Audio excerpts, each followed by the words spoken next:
One of the key benefits of using a distributed system is the ability to split data and processing tasks across multiple nodes. The main goal when splitting data across different nodes in a cluster is to reduce the amount of it that needs to be transferred over the network from one node to another to execute an analytical query. In this video, we will discuss the concept of sharding and how it can be used to achieve this goal. We start with a high-level overview of a massively parallel shared nothing architecture before diving into some of the details of how we can use sharding to distribute data within a Kinetica cluster. So, what is massively parallel processing? The textbook definition is as follows. Massively parallel is a term for using a large number of computer processors to simultaneously perform a set of coordinated computations in parallel. Let's explore this using an analogy. Imagine you just started a new job at a library. Your manager has tasked you with finding out the number of times the word data occurs in books in the library. She also tells you that your bonus is contingent on this task. You have no time to waste, so you quickly rush to the stacks to get started. But you soon realize there is a problem. There are thousands of books in this library, and you can only scan about 5 a day. Forget a quarter, this will at least take you a year to finish at your pace. Luckily, your boss has given you a budget for this task. Your first thought is to vertically scale up your own ability to read by taking some online speed reading classes. But that's only going to double your speed at best. So instead, you decide to recruit some helpers. The next day, you show up with a few more people. You then split the books evenly across the group to divide and conquer. Each helper now goes through the books assigned to them to report a final count for the number of times the word data occurs in those books. You then simply add these numbers to get your answer. Well in time for that bonus. Now that your bonus is secure, let's relate this back to a Kinetica cluster. You are the head node in this cluster, while all the helpers you hired are the worker nodes. The data is distributed intelligently across all the nodes using a procedure called sharding. And when the head node receives a query, it breaks it down and sends it to each of the workers to execute them in parallel. Once complete, the results from the workers are collected and presented to the user. One thing to note is that this is a simplified representation of the architecture of a Kinetica cluster. There are more logical divisions within each of these nodes, but we will leave that for later. For now, this illustration covers the basic features of Kinetica's massively parallel architecture. You might be wondering what the shared nothing part of the title is. A key feature of this type of architecture is that each node in the cluster has its own memory, data, and compute resources, allowing it to complete tasks on its own without having to rely on external resources. This might raise concerns that this type of architecture will require a lot of data movement across the network to process complicated queries, which, as we saw earlier, is one of the key bottlenecks in a distributed system. This is where Kinetica's clever data localization features come into play. We will cover this next.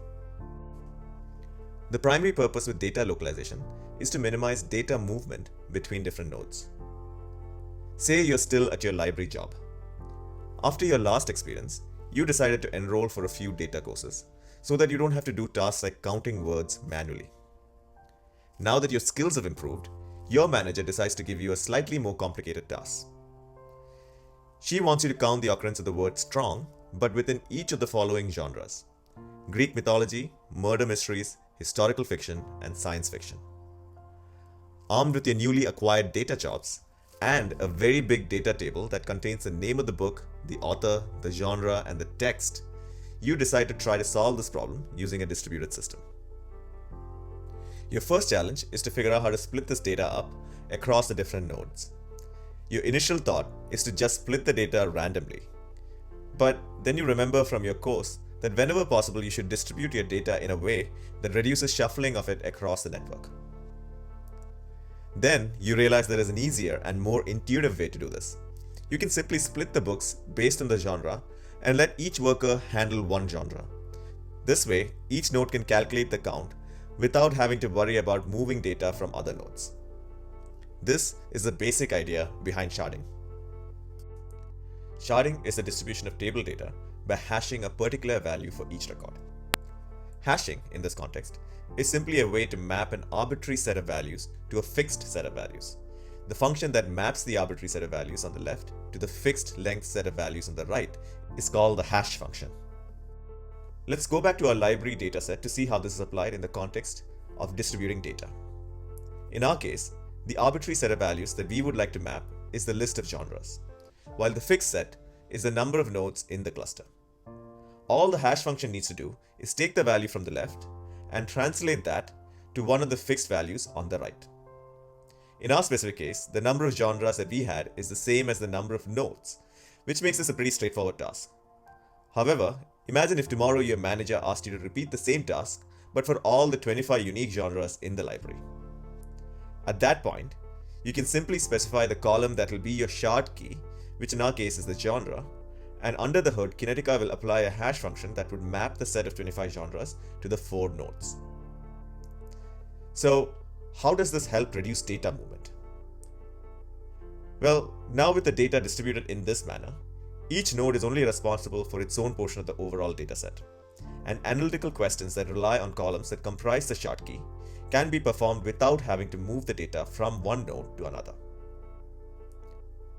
To summarize, sharding is simply a feature that allows you to intelligently split the data based on the type of analytical questions that you expect to ask of it, with the aim of reducing data movement. Back at the office, you're preparing to share your results when your manager makes a last-minute request. She wonders if you can further split the counts by the gender of the author. You agree to try it out. If you remember, the current dataset only includes the name of the book, the author, the genre, and the text from the book. It does not have any additional information about the gender of the author. Luckily, you remember that the library maintains a list of authors with additional information that includes their gender. So you dig this table up from the library intranet. This table is much smaller than the first dataset, so you decide to replicate it instead of splitting it up. That way, you can give every node a copy.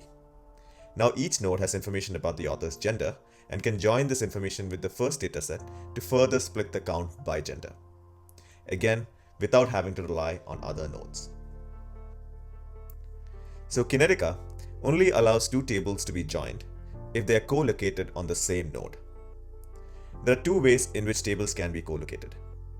The first is the case that we saw just now, when a table is replicated across all nodes, which would make it appear to be local to every other shard or table that is located on that node. The second is if the tables have been sharded on the same key columns. This is because the hash function will always map a specific shard key value to the same node, irrespective of the table the value comes from. So in the previous case, if you had opted to shard the table instead of replicating it, say using the author as the shard key, the record for the author Homer from the second table might not have been on the same node as the corresponding records in table 1. This would have required then a redistribution of the data across the nodes, which would have come at the cost of performance. Now that we've understood some of the key features of Kinetica, let's revisit its architecture to look at a few of these components in a bit more detail. This top-level schema that we've seen earlier shows a head node along with the worker nodes that form a Kinetica cluster. Let's break these down a bit more. Each node in Kinetica runs a database process called the rank, which we will represent with these rectangles. Each GPU has one rank process associated with it. This means that if a node has multiple GPUs, it can have multiple ranks. Every rank runs a database server that is responsible for its portion of the data. The ranks are ordered from 0 to n. Rank 0 in the head node is referred to as the head rank, and it is a bit different from the other worker ranks. Let's look at it more closely. Along with the database server, the head rank also runs an HTTP server, which is responsible for handling user requests. This server validates requests to make sure they're okay and then pre-processes and forwards them to worker ranks for processing. Once they complete the task, it also syncs up all the responses for the user. Now let's take a closer look at the data distribution within the rank. Imagine that this rectangle represents a generic worker rank. Each rank consists of one or more toms. Toms stand for Type Object Manager. The number of toms in a rank is configurable, so you can have more than one in a rank. Toms serve as data containers for different shards of data from tables. The underlying principle for toms is that tables with the same shard key columns have the records for a particular shard key value in the same tom, which is simply the basic idea behind hashing that we saw earlier. Let's explore this with an example. Say we have two tables, one called order and another called order items. The order table contains information about each order that is placed by a customer and includes their ID, shipping state, and city. Order items table contains information about the items that were part of each order. Both of these tables have an order ID column, which also is their shard key. Previously in this course, we talked about sharding in the context of distributing data to nodes, which was a simplification. In reality, sharding distributes the data to toms. But the underlying principles are exactly the same. The values from the shard key column are passed through a hash function, which then determines the tom that the particular record should live on. All we have done here is replace the node with the tom. Let's walk through this example to illustrate this. Let's say the first value 0 from the order table is passed through the hash function and the output of that is tom1. This then means that the sharded data will get stored in tom1. The hash function always returns the same output for the same input. So this means that when we pass the value 0 from the second table, order items, the result will again be tom1. So both records from order items table that have the value 0 are sent to tom1. Another principle is that the same tom can hold records from multiple shard keys. So this means that the value 7 could also resolve to tom1 when hashed. And if it does, then by the first principle, the same will be the case with the value 7 from the second table. So it will also get stored here, although I don't have enough space to show it here. Hopefully, by now you have a good idea for how Kinetica distributes data using sharding across toms. So I'm now going to talk through the rest of the values. Data localization is a feature that allows Kinetica to significantly limit data movement, which as we know is a speed and performance bottleneck. Let's walk through a few illustrations to understand this a bit more. Say we have the same tables that we had in the previous exercise, orders and order items. Now let's say we would like to process this query, which wants to identify rows in the two tables that have the same order IDs and contain more than one item. Or in other words, we want to find the orders for which a customer ordered more than one of the same item. The result will be this table. All of this is pretty straightforward, but the interesting piece here is that the entire query was run without having to move any data within or between ranks. Let's walk through the query itself.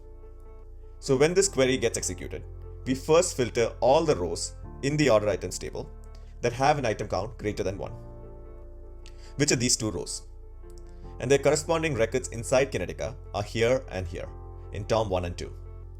Our next task is to combine these two records with the orders table using the order ID key. And since both these tables are sharded on the same key, we know from the previous exercise that all the records in the orders table that have the same key values will also be in the same toms. As a result, Kinetica does not have to go searching for this data anywhere else, and instead can perform these joins locally using the records within each of these toms. So, what about cases where we need to combine two tables that don't share a common shard key? This is where replicated tables come in handy.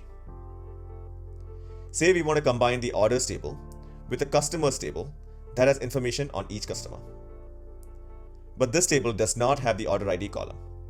This means that if we were to shard this table, say for instance using the customer ID column, we would not be able to guarantee data locality with the orders table, since these two tables will not be sharing the same shard key. Instead, we can replicate the smaller customers table across all the toms. This would make all of the records in the customer table locally accessible to all the other records within each tom. So now, if we wanted to join the orders table to the customers table, each customer ID in the different records in the order table will find a corresponding match in the replicated customers tables. So to summarize, in this video we learned how distributed systems split data between different nodes using sharding. The main emphasis of sharding is to reduce data movement over the network by distributing the data such that all of the data required for executing a query are present locally within a node. You do this by picking the appropriate shard key columns so that rows from tables with the same shard key values reside in the same location.